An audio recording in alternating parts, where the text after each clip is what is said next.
وعن ابن مسعود رضي الله تعالى عنه قال لا تزال قدم العبد يوم القيامة حتى يسأل عن أربع কিয়ামতের দিন কোন বনি আদম সন্তান চারটি প্রশ্নের উত্তর দেওয়া পর্যন্ত কোন রিওয়ায়াতে পাঁচটি এসেছে, তবে পাঁচটি চারটার ভিতরে আছে, চারটির ভিতরে পাঁচটি আছে। বিশ্বনবী বলেন কোন বনি আদম চারটি প্রশ্নের উত্তর দেওয়ার পর্যন্ত, কোন বনি আদম চারটি প্রশ্নের উত্তর দেওয়ার পর্যন্ত আসরের ময়দানে একজন পরিমাণ তার পাকে নাড়াতে পারবে না, একদম ঠায় দাঁড়িয়ে থাকবে,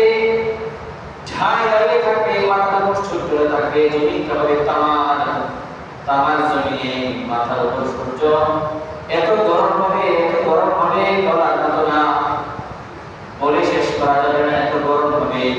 এমন গরমে বান্দা দাঁড়িয়ে থাকবে, কতদিন দাঁড়িয়ে থাকবে? যতদিন পর্যন্ত এই চারটি প্রশ্নের উত্তর যতদিন দিতে না পারবে।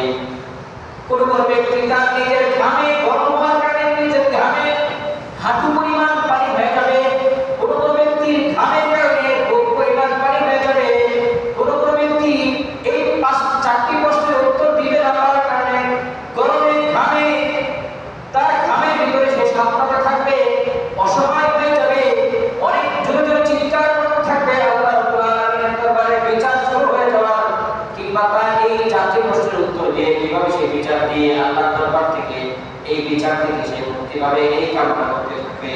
আর নিজের ঘামের উপর তার আমলনামার ভিত্তিতে নিজের ঘামের উপর সাঁতরাতে থাকবে। এই চারটি প্রশ্ন এমন চারটি প্রশ্ন, বিশ্বনবী সাল্লাল্লাহু আলাইহি ওয়াসাল্লাম বলেন চারটি প্রশ্নের এক নম্বর হলো আল-উমরিহি ফিমা আফনা, তোমাকে যে হায়াত দেওয়া হয়েছিল সেই হায়াত তুমি কোন কাজে লাগিয়েছো? ফুটবল খেলা লাগিয়েছো, ক্রিকেট খেলতে খেলতে জীবন ধ্বংস করেছো, নাকি অনলাইন জুয়া খেলতে খেলতে তুমি সময় নষ্ট করেছো? এই জবাবটা আমাকে দিতে হবে আল্লাহর কাছে।